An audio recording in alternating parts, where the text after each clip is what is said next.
I'm sure we're going to hear an awful lot tomorrow from Ursula von der Leyen about Europe's values, about the battle between autocracy and democracy that's been waged in Ukraine. But will we hear about the EU's cosy relationship with some of the world's ugliest governments?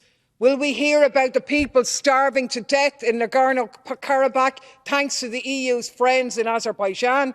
Will we hear about the tens of thousands dead, massacred by EU values all the way from West and Central Africa to Lampedusa? Like hell we will, because rhetoric and reality are in sharp conflict in here. Is it any wonder we've no credibility? And if the EPP are so concerned about refugees and migrants, stop destroying people's countries.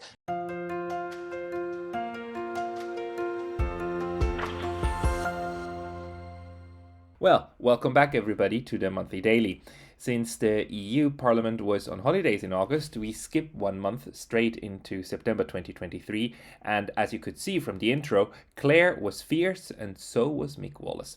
While preaching the high gospel of values, the EU keeps encouraging the worst kind of human rights abuses when politically expedient, as we can currently see tragically in the Middle East. While Brussels has a huge lack of democratic legitimacy itself, and it is just dumb to follow the US in each and every one of its warmongering episodes. Claire Daly and Mick Wallace call it out. Please enjoy. Here we go again. The latest in a barrage of new defence splurges. On top of the billions we're already blowing on military research and production, we now have another 350 million on military procurement. The priorities could not be clearer. There's never enough money for health, for housing, for education or public services. Working people have to tighten their belts. But as the Act shows once more, there's always money in the bank for bombs and bullets. If it's more shells and missiles and cluster munitions and depleted uranium, money's no object. We can always come up with a couple of billion so working class people over here can go over and kill working class people over there. Well, you'll never have our consent for that. The security we demand is the security of a decent job and a place to live. The defence we want is a defence of our rights, even as those rights are attacked by the governments of Europe and even as you sign up to bankroll slaughter. We reject a Europe that robs from the poor to boost the profits of the arms industry. Militarisation is never the answer. I really think it takes some neck for people to come in here and talk about repression in Belarus, feign sympathy for Belarusians, while Lithuania, an EU member state, flagrantly denies the human rights of Belarusian refugees. Of course, you're happy to indulge Europe's 𝗦𝗧𝗂𝘁𝗂𝘁𝗍𝗏. Meanwhile, 1,700 Belarusians are deemed to be a threat to the national security of Lithuania, 900 in Lithuania, many like Olga Kārāč, simply conscientious objectors or campaigners for peace. This is deeply troubling and unacceptable. But of course, what is also deeply troubling are the serious reports of the poor health and dire conditions of trade union leaders Kennedy Fedinich, Vasyl Berezhnev and Václav Oroshka, currently in prison in Belarus. We requested to visit these men in the best traditions of international solidarity, having previously visited prisoners all over the world and never being denied. To date, the Belarusian authorities have not granted our request. I want to ask them on the public record, we're still waiting. What are you afraid of? Thanks, President. Some of you call Turkey a NATO ally and fret about their ambivalence over Russia's invasion of Ukraine. But meanwhile, France, Germany, Italy and the rest sell weapons to Turkey, including submarines, combat drones, fighter jets, even as they occupy 36% of a fellow EU member state, even as they carry out air and artillery strikes killing civilians in Iraq and Syria. According to the End Cross-Border Bombing campaign, last year 20 civilians were killed, including 6 children. 58 people were injured in 11 incidents conducted by the Turkish armed forces in northern Iraq. 6 of those involved fire coming from the 60+ military bases Turkey has built inside Iraqi Kurdistan. One of them targeted a picnic area. Yet today, the European Parliament voted to ramp up defence expenditure even more to support the European arms industry. How many of those deaths involved weapons made here? How many of these new arms will be used by Turkey in the future? I had the privilege to listen to Bolivia's President 𝗟𝗂𝗧 and Colombia's President Petro at the Cumbre de los Pueblos in the Parliament in July, coinciding with the EU's 𝗟𝗘𝗂𝗪 summit. And they made the point that the summit was a dialogue between two very different worlds. For them, they were the governments of the people, promoting participative democracy at community level and multipolarity on the world stage. For them, the crisis of capitalism was showing a way forward. For them, climate change was a living reality which had completely changed the free market paradigm. And they couldn't believe that the Europeans were so naive to think that a problem caused by capitalism could be solved by it. President Petro pointed out that for all Europe's lecturing about human rights, the reality was and is that 250 million people crossed the dangerous tropical forests of Colombia to reach the US and Europe. But the greatest mass grave isn't there, it's in the Mediterranean. They also spelled out that sanctions and embargoes are killing people. They're equivalent of a medieval siege, punishing the people. If we want a partnership with 𝗟𝗂𝗪, we have to lift the sanctions. I support the self-determination of the people and the emancipation of women in Iran and everywhere else against repression, patriarchy and theocracy, something women in Ireland know a hell of a lot about, I can tell you.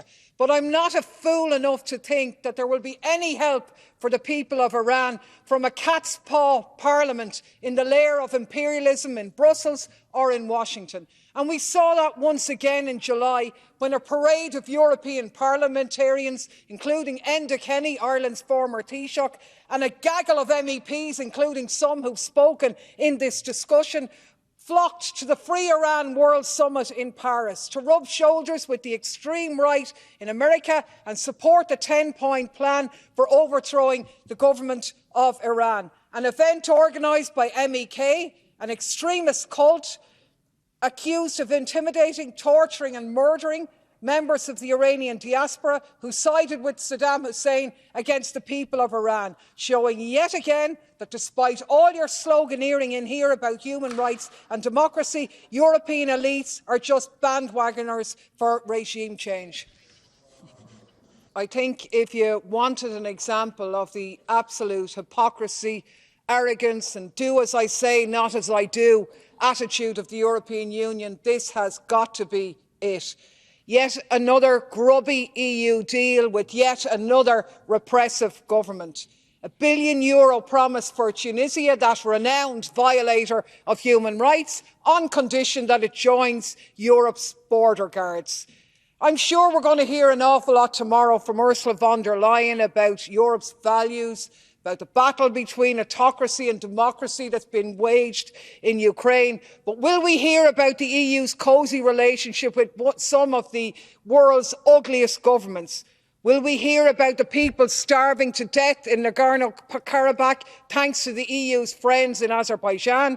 Will we hear about the tens of thousands dead, massacred by EU values all the way from West and Central Africa to Lampedusa? Like hell we will, because rhetoric and reality are in sharp conflict in here. Is it any wonder we've no credibility? And if the EPP are so concerned about refugees and migrants, stop destroying people's countries and rowing back on climate change commitments.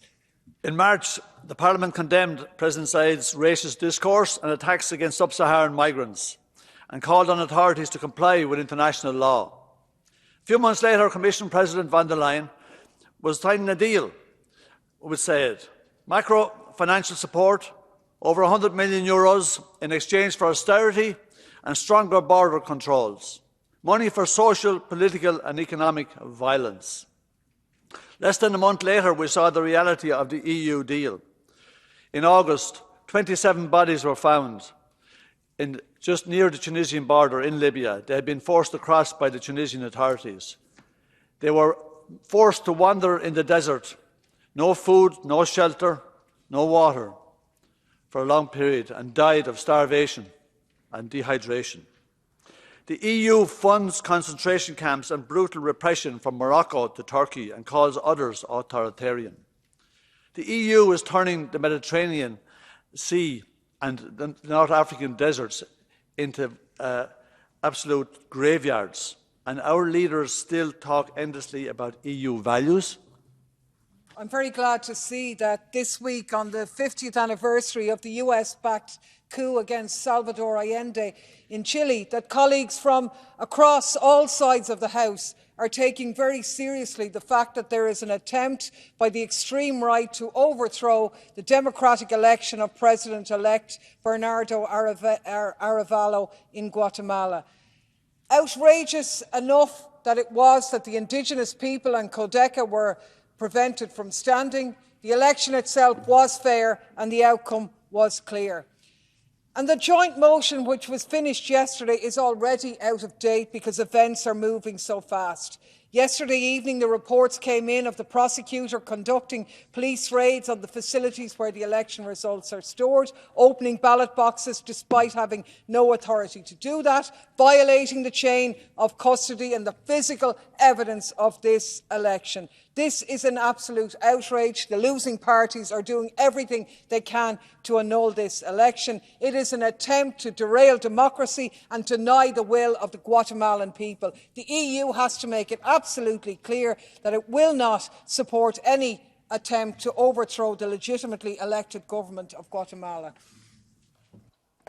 Thank you very much again, President.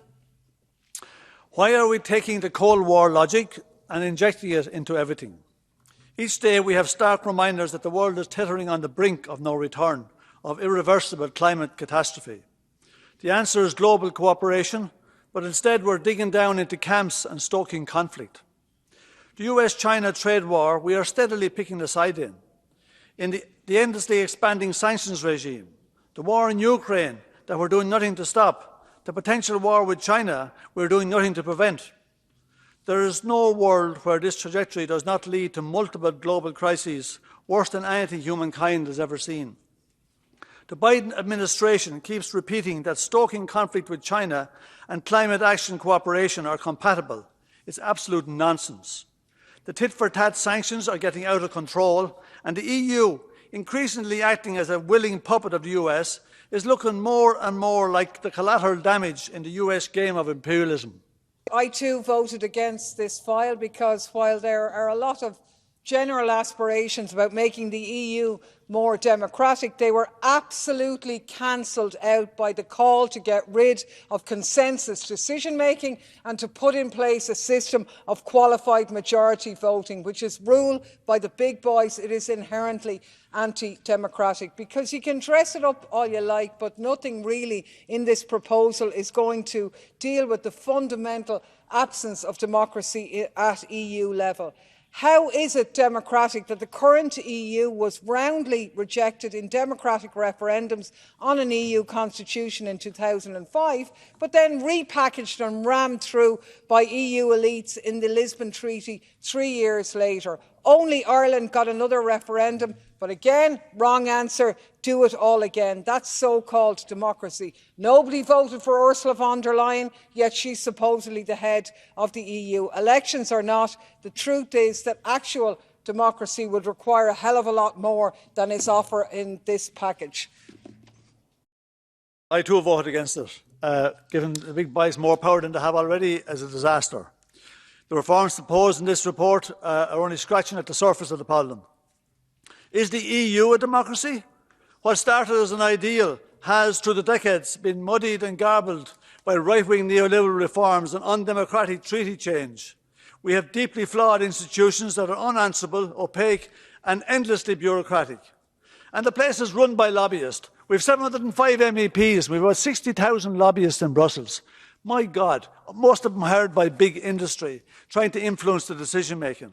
But what is democracy anyway? Do we ever ask ourselves that? Is it having a vote every 5 years? I don't think so. Democracy is where the ordinary citizen would have a say in how his country, how his community is run. They don't have it. We don't even have local government. You couldn't have it without local government. Democracy is overrated as we know it. And we pretend we have it.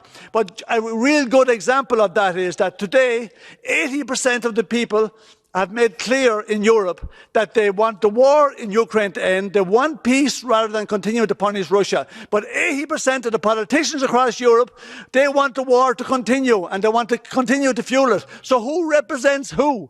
The politicians do not represent the citizens of Europe.